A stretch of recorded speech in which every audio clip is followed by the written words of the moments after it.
Hello guys, welcome to concept decoder. आपका स्वागत है कॉन्सेप्ट डिकोडर में। एक नई वैकेंसी के साथ वैकेंसी है एचपीएससी की, लेक्चरर की पोस्ट है। बहुत अच्छी वैकेंसी आई है, अलग अलग स्ट्रीम में सभी के लिए वैकेंसी आ गई है। काफी लोग इंतजार कर रहे थे, इलेक्ट्रिकल वाले, मैकेनिकल वाले, सिविल वाले, सभी लोग, जितने लोग भी इंतजार कर रहे थे, सबका इंतजार फाइनली खत्म हो गया है और वैकेंसी आपके सामने है। चलिए डिटेल में डिस्कस करेंगे इसके बारे में। ये देखिए, ये अभी डेट इसका जो 6/11 को मतलब पब्लिश हुआ, थोड़ा हो गया, टाइम हो गया है। और आगे आप देखिए, इसमें देखिए, अगर मेन में बताया जाए, सिविल इंजीनियरिंग के अंदर टोटल 21 वैकेंसी है, इलेक्ट्रिकल के अंदर 40 वैकेंसी है, कंप्यूटर इंजीनियरिंग के अंदर 36 है, आपका फूड टेक्नोलॉजी और इंस्ट्रूमेंटेशन एंड कंट्रोल इंजीनियरिंग के अंदर 20 है, मैकेनिकल के अंदर 30 है, और laboratory technology, medical laboratory technology के अंदर 32 है। और फिर ऐसे अलग अलग वैकेंसीज है। टोटल अगर देखा जाए इसमें, तो टोटल 237 वैकेंसीज है, जिसकी फॉर्म फिलिंग की डेट 7 नवंबर से शुरू हो चुकी है और इसकी लास्ट डेट है 27 नवंबर 2024। 5 बजे तक आप जो है तो फॉर्म फिल कर सकते हैं। ठीक, अब आगे चलते हैं, इसकी और जानकारियां, इसमें जो इंपॉर्टेंट कुछ इंफॉर्मेशन है उसके बारे में चलते हैं, देखते हैं कि आखिर इसमें एलिजिबल कौन कौन है। मतलब जैसे मान लीजिए, अगर आप सिविल इंजीनियर किए हो आप, तो क्या आप एलिजिबल हो? आपने बीटेक किया तो क्या आप एलिजिबल हो? चलिए डायरेक्टली देखते हैं। हाँ, टिक कर रखा है। हाँ, ये देखिए, इसेंशियल क्वालिफिकेशन आपके पास होनी चाहिए। देखिए, जो मैक्सिमम ये जो लेक्चरर होते हैं, ये पॉलिटेक्निक कॉलेजेस में होते हैं, है ना।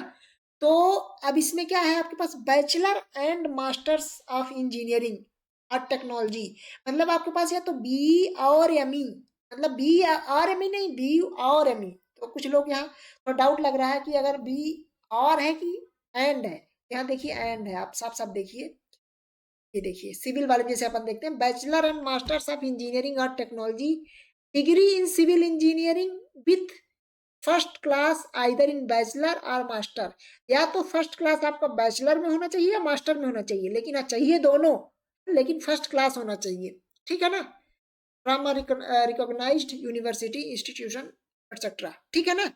हिंदी और संस्कृत, हिंदी या संस्कृत में से आपका कोई ना कोई सब्जेक्ट होना चाहिए, आपके मैट्रिक में होना चाहिए या फिर हायर एजुकेशन जो भी आगे आपने किया है वहां आपका हिंदी एक सब्जेक्ट होना चाहिए, जो अमूमन तौर पे सभी का होता है, इसमें कोई दिक्कत नहीं है। मेन ये है कि अगर आपने एमटेक किया है तभी आप इसमें एलिजिबल हैं, अदरवाइज आप इसमें एलिजिबल नहीं हो पाएंगे।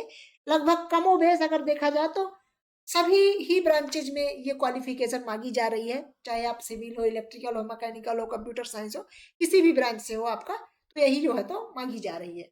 ठीक है ना। और आगे बात कर लेते हैं। देखिए, अगर आप इसकी तैयारी करना चाहते हैं तो आप, एक स्पेशल ग्रुप हम बना रहे हैं सिविल के लिए, है ना। तो आप उसके लिए जुड़ जाइएगा और बताइएगा हमें कि हम तैयारी करना चाहते हैं। लेक्चरर, ये देखिए, और आगे चलते हैं। इसमें एक पॉइंट और था जो कि मैंने टिक किया हुआ था आप लोगों के लिए, कि इसमें पैटर्न कैसा रहेगा, एग्जाम पैटर्न कैसा रहेगा। देखिए, मेनली 3 फेज में एग्जाम होगा। पहला फेज क्या रहेगा? पहला फेज रहेगा आपका स्क्रीनिंग टेस्ट। स्क्रीनिंग मतलब होता है, स्क्रीन मतलब क्या होता है? छन्नी लगा देना, एक छन्नी से मतलब छान देना उनको, मतलब कि बहुत सारे लोग हैं तो उनको अलग करना, है ना। तो स्क्रीनिंग टेस्ट का नंबर नहीं जुड़ेगा, आप ये समझ लो 100 नंबर का होगा, 100 क्वेश्चन रहेंगे, लेकिन इसके नंबर नहीं जुड़ेंगे। 4 गुना लोगों को सेलेक्ट कर लिया जाएगा। जैसे मान लीजिए, अगर 30 वैकेंसी मान लीजिए सिविल में है, 30 को 120 लोगों को सेलेक्ट कर लिया जाएगा, 120 लोग आगे फिर आगे वाला टेस्ट देंगे, है ना। ये जानिए, ये स्क्रीनिंग के लिए केवल, इसके जो थोड़ा बहुत ये है कि ये निगेटिव मार्किंग इसमें है ना।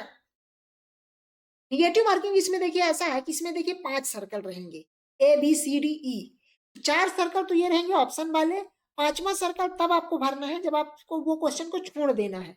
और अगर आप नहीं छोड़ते हैं, नहीं भरते कुछ भी, तो आपका 0.25 मार्क्स डिडक्ट कर लिया जाएगा। ठीक है ना।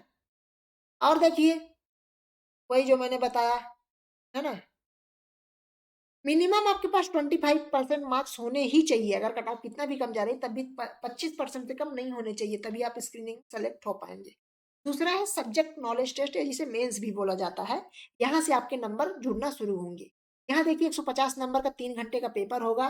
मीडियम जो है तो इंग्लिश में रहेगा, और टोटल जो इंटरव्यू के लिए बुलाए जाएंगे उसका मिनिमम जो कट ऑफ मार्क्स होना चाहिए 35 मार्क्स होना चाहिए, है ना। They have secured minimum cut off marks of 35%। मतलब कि कुल इसका जो वेटेज रहेगा ना, मतलब 150 नंबर जो काउंट होगा वो 100% नहीं रहेगा, 87.5, मतलब जो 12.5% बचेगा वो इंटरव्यू के लिए काउंट किया जाएगा। तो इंटरव्यू कितने नंबर का रहेगा आप उसको काउंट कर लेना, कैलकुलेट कर लेना, ठीक है ना। 87.5% आपका 150 नंबर है, तो 100% कितने नंबर होगा ये आप काउंट कर लेना, है ना। 12.5% देखिए फिर इंटरव्यू का वेटेज रहेगा, है ना। और ये इंटरव्यू पे बुला करके और फिर फाइनल सिलेक्शन लिस्ट आएगी। इसका जो पे स्केल है बहुत अच्छा रहने वाला है, 5400 ग्रेड पे है ना। 5400 ग्रेड पे है ना। बी ग्रेड की जॉब है, बहुत बढ़िया है ना। अच्छे से लग जाइए तैयारी में, बहुत अच्छी पोस्ट आई है, अदर स्टेट के लोग भी एलिजिबल है ना। जनरल कैटेगरी में रहेंगे, ऑब्वियस सी बात है, लेकिन एलिजिबल रहेंगे, कोई दिक्कत नहीं। आप यहाँ दिखा देखिए लिखा एलिजिबिलिटी कंडीशन क्या है, आप इंडिया के सिटीजन होने चाहिए। नेपाल और भूटान के भी एलिजिबल हैं, लेकिन हाँ इंडिया के सिटीजन आप हैं तो फिर कोई दिक्कत आपके साथ नहीं वाली है, आप चाहे किसी स्टेट से हैं। आशा करता हूँ आपको ये सारी बातें समझ में आई होंगी। आगे आपको और वीडियो पीयूष सर इसके बारे में लाने वाले हैं, तो वो भी और अच्छे से क्लियर करेंगे। आपको कोई डाउट हो तो वीडियो के डिस्क्रिप्शन में डाल दीजिए, आपको वहाँ सारी क्वेरी क्लियर हो जाएगी। Thank you so much.